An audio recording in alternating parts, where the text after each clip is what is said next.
to the BookEnds YouTube channel. I'm James McGowan. Hi, I'm Jessica Faust. And today we are addressing a question we get really often, which is... Why are you wearing a hat? No. I've had a very bad quarantine haircut experience, so I will be wearing a hat for the foreseeable future. Moving on. The question we get all the time prior to my quarantine haircut experience is pseudonyms. When should an author use one? What should it be? How do we decide on it? All of that fun stuff. So this is Pseudonym 101, I guess you could say. Yeah, there's something in the air because I have gotten emails and tweets and we've gotten comments on both the blog and on YouTube about this. So everybody wants to know right now what to do about a pseudonym. Yeah, well, pseudonyms have been around forever, and it's basically a name that an author will choose to write under so that their actual name is not tied to the project. Now, the first question we often get is why? And I think that's the first question people are going to ask. Do I have to use a pseudonym? And then why would I use a pseudonym? Right. There's two distinct reasons, two obvious reasons that somebody uses a pseudonym. One is from a sales perspective from the publisher. And the second one is finding a name that might be more marketable or saleable. So I guess those are similar. And then I guess sometimes people just have bad names. Or don't like their name, frankly. There are plenty of people that just don't like their name and would like to use this opportunity to pick a new one. Right. So, there are times that people want to write under a pseudonym or have a name of choice. Maybe they are married and they like to write under a maiden name. Or that's a common one. Yeah, and it's also some people have hyphenated names. I tend to recommend people not write under two last names or a hyphenated name. I think it complicates things for readers. It also complicates things for bookstores. I find that they don't know how to shelve two last names, or every bookstore has a different rule. They might shelve you under your first last name or your second last name. So it can be hard to find the author on the shelves. I also find that as a reader, I can remember one last name, but not two. The second one goes out of your head. Well, yeah, sometimes. So you remember the one and then you're like, well, wait, is that, so it's, keep it simple because you want to be memorable. Right. You want a name that's going to immediately materialize in someone's head when they're thinking of your books. Yeah. And I think that probably the most common reasons people use a pseudonym is the publisher needs you to change your name for a sales reason. And what I mean by that is that you've been previously published. Maybe the sales in your last book have dropped or aren't as good as they used to be. Yeah. And bookstores will place their orders based on the sales of your last book. So if your last book only sold 150 copies, except for in extreme circumstances, bookstores will look at that and order only 150 copies of your next book. Right. And that's not what you want. So changing your name gives you a clean slate. Yep. Makes you a debut author in some way. And it allows bookstores to purchase you as if you were a debut author. Right. And then there are other reasons, maybe you have a super common name. Right. Like if you're a Stephen King, I'm sure your publisher is going to want a different name. Yes, exactly. I'm sure you might want a different name too. Yeah, you think you won't, but you will. Yes. Because people will blast you on the reviews and say, well, I thought this was Stephen King and they tricked me. And then you're getting measured up to Stephen King's books and you're getting lost in the scuffle of Stephen King search engines and articles and all of that stuff. So, I mean, obviously it's not ideal. It's nice to be on the shelf right next to him, but also if I Google Stephen King, you're not the one coming up. Yeah, it could also be tricky if you're writing like inspirational romance. Yeah, right. This is a real departure. And then for some people, it's personal. Back in the day when I represented a lot of erotic romance. Oh, good example. Yeah, most of my authors used pseudonyms or some pseudonymous version of their actual name. And some authors just don't want their writing career linked to their actual professional career, Yes. especially Yes. if there's something public or something confidential or anything like that. They Yeah. don't want those two to intermix, which I completely understand. Yeah. I at one point had known an erotic romance writer who also wrote children's books. They've And got to be very separate. so, yes, that author had very separate names and really kept everything separate for obvious reasons. This author did not want parents to find both names Right. or to connect them, I guess. Yeah.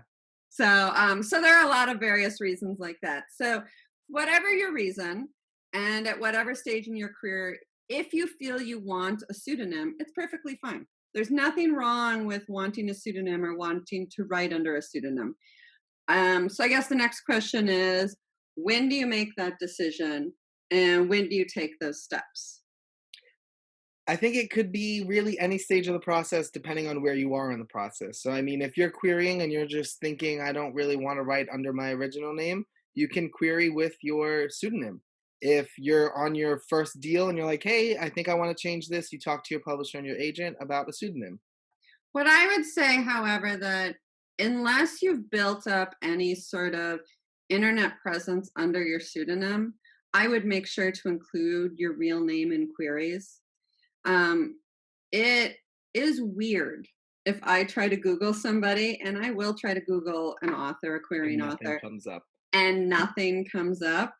That always feels a little weird to me and a little shady. I always think, well, Is there something being hidden here? right. So I think at the querying stage, it's not as important to present your pseudonym, and you definitely don't. If you can know you want one, but you definitely don't have to have it at this point. I have a client who, when I put them out on submission, let me know that they would prefer writing under a pseudonym. They feel that it would be better to keep their writing career and their other profession separate. And my response at that point is, we don't have to do anything about it at this point. Let's get you a publisher, and then let's work with the publisher on it. To pick a name that really suits you, suits the book, suits what their sales team is envisioning. And also where you're going to end up on the bookshelf. Yeah, I mean, if you're picking in the last name Z, you're ending up at the very bottom right-hand corner of the bookshelves. Right, right. Which can be great if you're going to end up next to a New York Times bestseller with the last name Z, but they would also have to be writing in your genre, and you would have to guarantee that you're going to end up there, which you might not. Right. If you're writing picture books, it might be great to be at the lower end of the shelves for the kiddos. That's true. Yeah. That's a very good point. So yeah, so a publisher can really help with that, and have some insights. So if you aren't, if you don't have this name that you feel you have to use, I wouldn't worry about it until you get a publisher and an agent, and then it's a conversation that you can all have together and sort of decide on together. Agreed. I will say, think there are a lot of things to consider in a pseudonym. Like we said, where you're going to end up on the shelf, who you're going to end up next to on the bookshelf, but also what name you want to be called.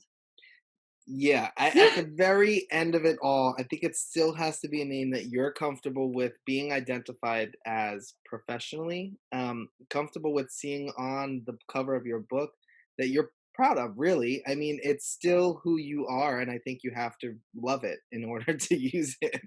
And I often recommend to my clients that they consider keeping their actual first name Yes. and just changing their last name, because you are going to become that person, especially the more successful you are, the more you're going to become that person.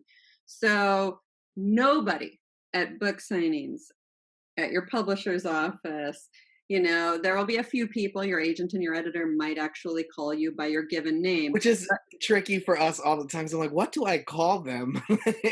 Especially when it's not my client. I'm like, or I'm reaching out to a BookEnds client. I'm like, do I call them their pseudonym? Do I call them their legal name? What do you want to be called?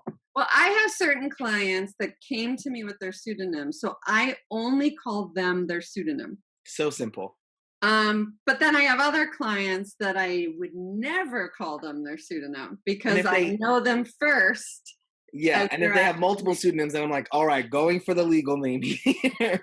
Right. But you also have to be ready that if you're at a writers conference and somebody says, hey, Leo, and you're like, that's me. Yeah, I got to turn around now. Somebody's calling me. Yeah, it's true. So, you have to really be ready to adapt to that. Yeah, you have to take on this pseudonym that you're choosing. Yeah. Yeah. And be okay with becoming, that's what your name tag's going to say. Your name tag is not going to say, and this is something I always say that your name tag at conferences and things like that is not going to say, James McGowan writing as Leo. I don't know why I picked Leo, Mm, but it's just going to say Leo. Like, right. like the point of the name tag is for the name recognition. So people go out and buy your books. And if they start looking for books under the name that you did not write them under, it's not going to help you. Right. So So, really, so what we're saying is your pseudonym should wholly come down to something that you are comfortable with, and it mhm. can be picked at any stage of the process, but it's always great to have other people give feedback on why a name might be perfect for your career. Yeah. And I was asked very specifically about things like keeping it a secret and Oh, trying to be anonymous, um, picking a pseudonym of a different gender and trying to keep that secret. I don't know. I unless you have very good reasons for writing a book under anonymous, which only really happens, it seems, with political books. It happens some other times, but I would be very cautious about that. it's Just because logistically a very hard secret to keep. it's a very hard secret to keep. And, legally your agent is going to have to know who you are, or somebody is going to. I mean, I guess if you really need to go deep undercover, you can have a lawyer who is the only person who knows who you are and set up a business, and all of those things. But Right. your contract it can't be under your pseudonym unless that's a legal name somehow. Yeah, so it gets very tricky and murky, and it's extreme. Yeah. Yeah. And we are hopefully no longer in the days when you need to hide your gender either when you're writing books. Even if, and then in that case, if you're a man who's writing romance and you want people to think you're a woman, you can just do initials too.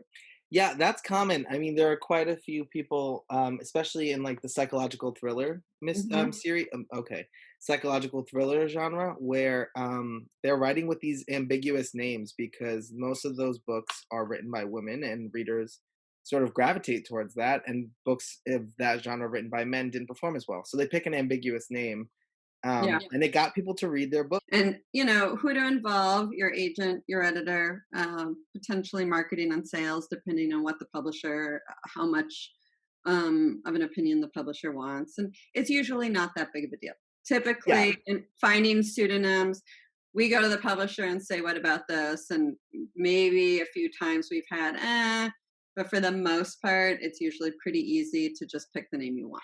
right. So what I think is what this video boils down to is that it's a very big decision for an author, but it's something that you should take the pressure off of.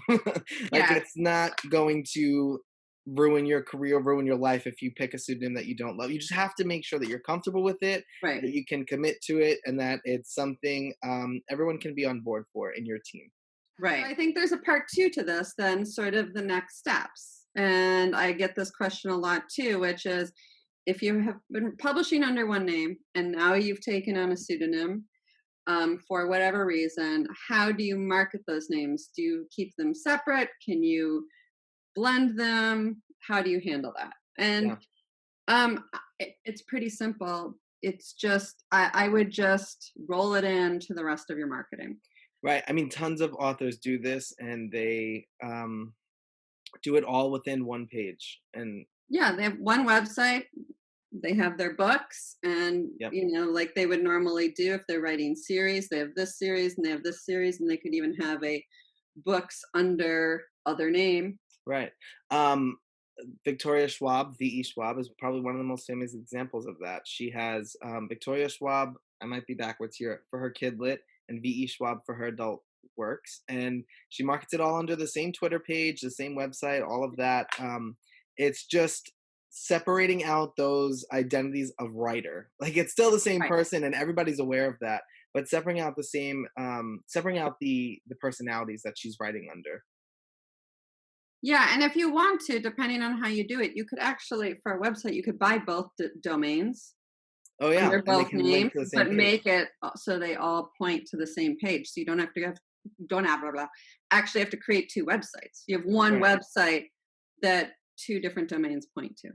There's a That's a good lot point. of things you can do to make it easy. But yes, I wouldn't suddenly have two Twitter accounts and two Facebook pages, and I would find a way to join them together into one so the readers can find you under one point. Right, because like we always say for social media, you have to be able to commit to everything wholeheartedly. So splitting your attention like that is only going to make it much harder for yourself.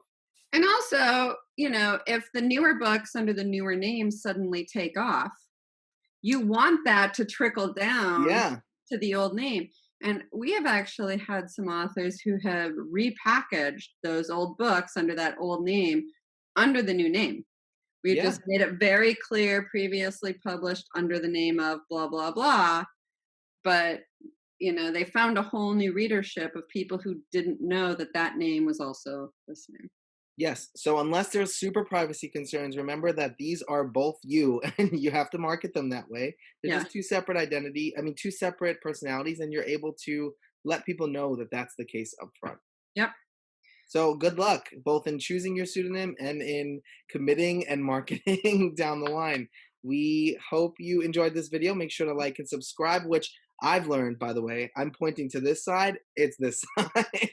Oh, you got called out. Well, actually, I called myself out. So make Huh? sure to like and subscribe. I'm You don't want to surprised miss our nobody future called you videos. out on that yet. I know. I was shocked. Maybe because people just end the video by then. But Well, I hope not. no, that's true. I'm sure nobody's listening to this right now. Look at the fun they're missing. Okay. Well, take care, everyone. Bye.